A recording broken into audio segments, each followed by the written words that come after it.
Inex a connu une croissance continue depuis sa création et nous avons donc décidé de trouver un nouveau siège pour la société Inex. Et en 2012, nous avons trouvé cet immeuble qui correspond à nos besoins, situé près du métro.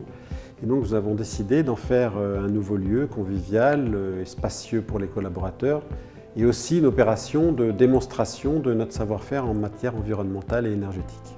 Le bâtiment que nous avons eu à restaurer nous a d'abord paru sur le plan strictement architectural assez peu intéressant, plutôt morne, plutôt triste de couleur, laissant peu de choses à voir dans l'espace urbain notamment.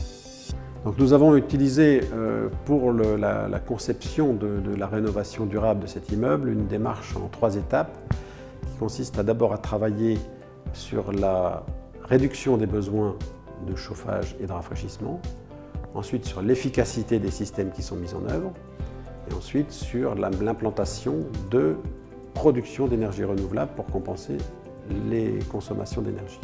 Dans le cadre de la démarche environnementale, on a fait le choix de sélectionner des matériaux sains et biosourcés pour à la fois la qualité sanitaire à l'intérieur des bureaux et pour le bilan carbone du bâtiment.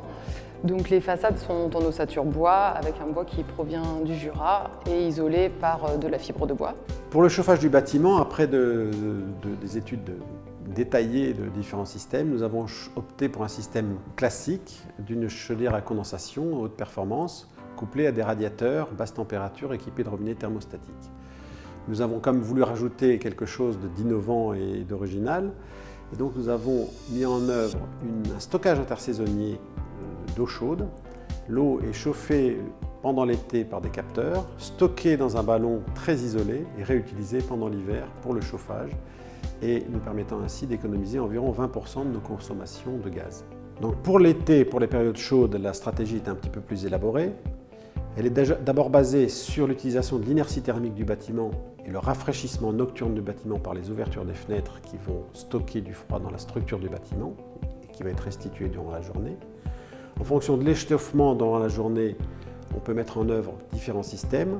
Premier niveau, la mise en route de brasseurs d'air au-dessus des postes de travail qui vont donner une sensation de confort amélioré aux usagers. Puis, s'il y a des périodes vraiment caniculaires, la mise en route d'une centrale de traitement d'air dédiée avec un débit de 5 volumeurs et équipé d'un module adiabatique. Le poste d'éclairage dans les bureaux est un poste de consommation important.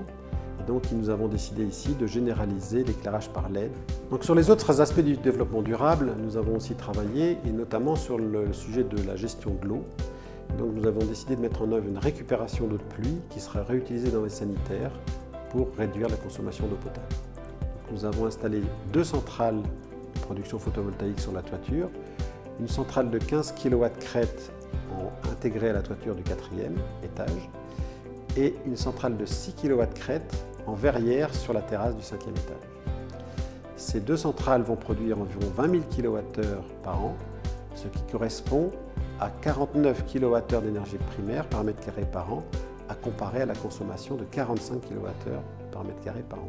Donc nous arrivons à un immeuble à énergie positive.